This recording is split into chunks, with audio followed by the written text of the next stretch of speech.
the ego swims in a sea of signifiers. And those signifiers are private. So private that the ego itself does not know what they mean. Because the signified lies in the subconscious.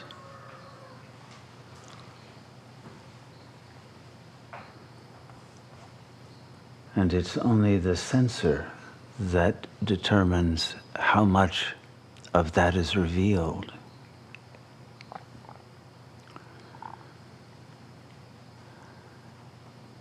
And even in the subconscious, because of the plurality of fantasies, of conflicting drives, of opposing frames of reference, the signifieds are inherently destabilized. And so meaning is always cracking, is always shifting, is always unstable and self-contradictory. And yet, the ego mind cannot tolerate not being within a frame of reference that gives it the illusion of stability, the illusion of a context that gives it certainty as to what it wants, who it is, and what it's all about. And yet the ego also knows in its moments when it is truly candid with itself that all of that is a fiction, a delusion, and simply an anchoring in a fiction because the real is too much to be able to bear.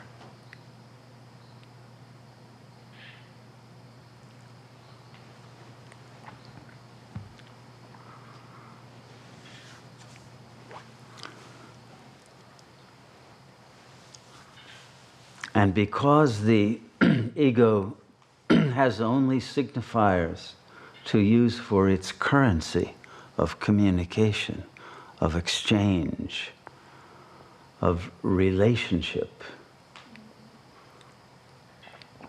it has to pretend that those signifiers have a constant value and the same value to the other as they have to oneself. And yet, the ego knows that it is only projecting that stability of understanding, that illusion of a meeting of the minds, because monads never meet. And each ego lives in its own world of signifiers with illusory relations to their own signifieds.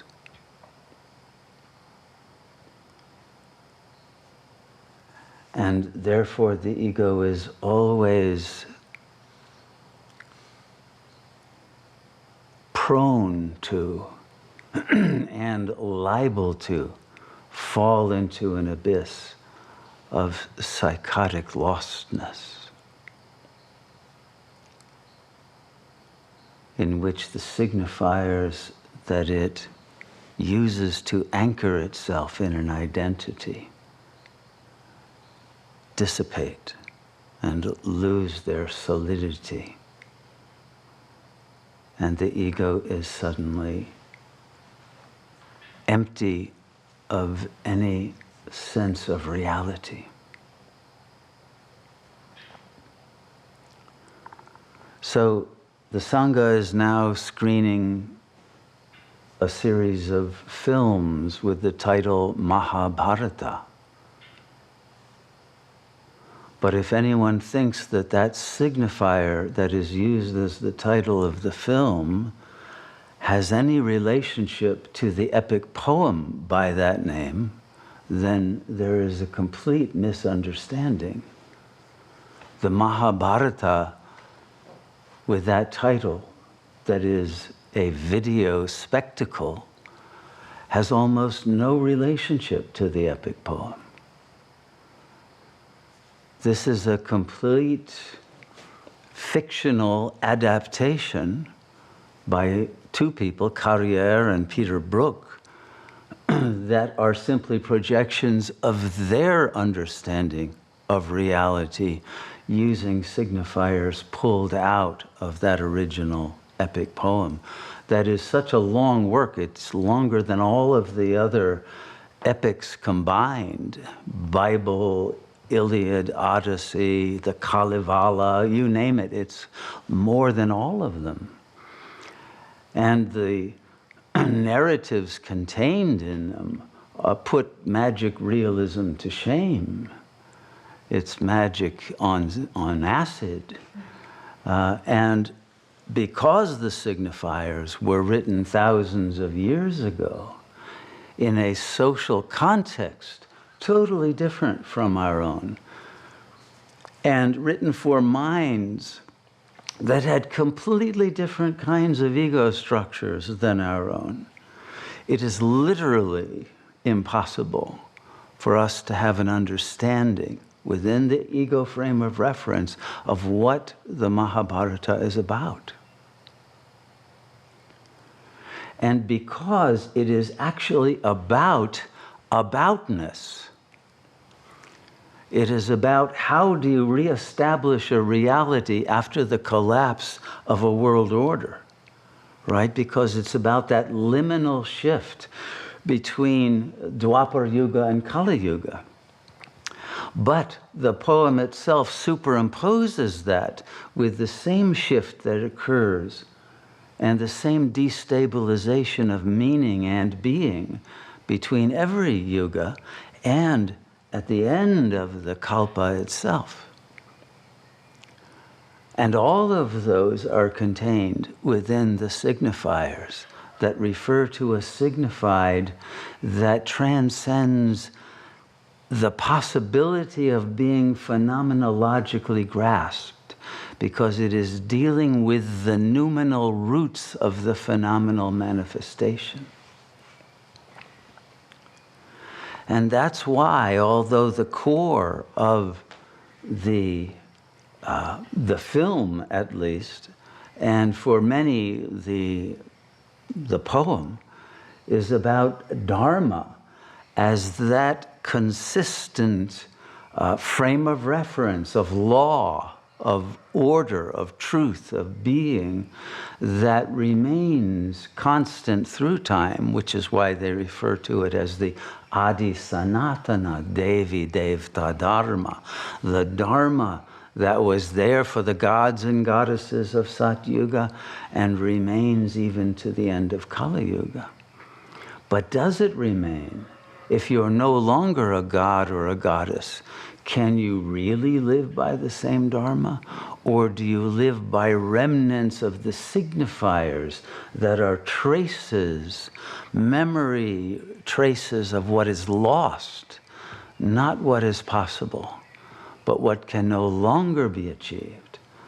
Isn't it a nostalgia for literally a lost golden age that in the attempt to recreate causes ever more of a fall? Isn't that the paradox of Dharma? And in the very attempt to consistently live according to the Dharma is totally exploded apart.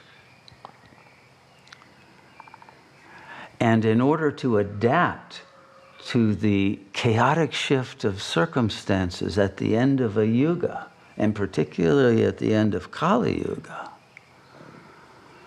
there has to be an acceptance of the inconsistency that shows up from one moment to the next, from one signifier to the next, from the same signifier in one moment to the next, and from each individual monad to the other.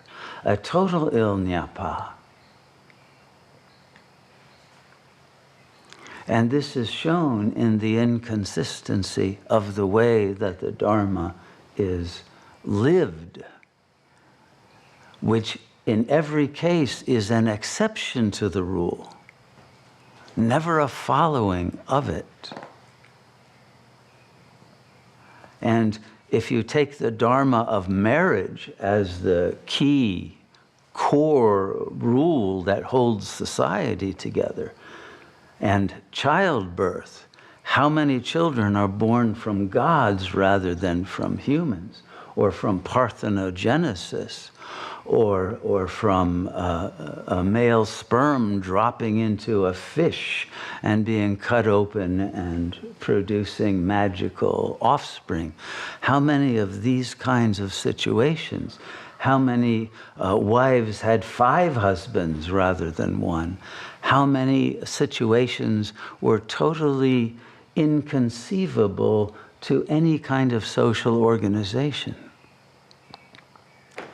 And so what we're dealing with is a situation in which there can be no frame of reference, no Dharma that can hold the consistency of a reality that can enable an ego to feel sane.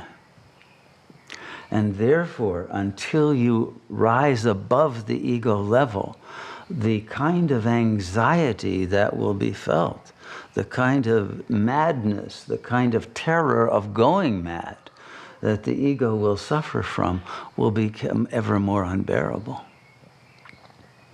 And so in the Mahabharata, at least in the epic poem, not necessarily in the film, Vyasa, the authorial participant observer, notes that there are 3 modes of Dharma. There is the pravritti Dharma, when the world is expanding chronologically in time and social life can seem to be normal, can seem to be consistent, so that you can rely on people's word, on promises, on the sun rising the next day, on peace being sustained, and relationships being stable. But that pravritti Dharma, once you reach that liminal point, and you cannot trust anything or anyone, including your own memory, including your own mind's understanding of what just happened,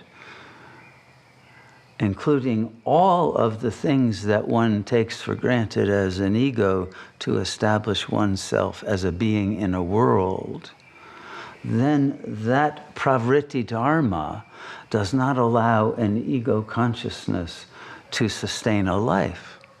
And only at the soul level, where the Dharma of the soul is no longer that of pravritti, the soul's Dharma is nivritti. Especially at the end of a yuga, a light goes on within the soul that says, it's time to return to God, because nothing here makes sense. It's time to return to some standard of consciousness that has criteria that can enable me to achieve the truth, the real, the fullness of what is, rather than to live in a chaotic fiction in which I cannot establish any stable basis for existence. And so the nivritti Dharma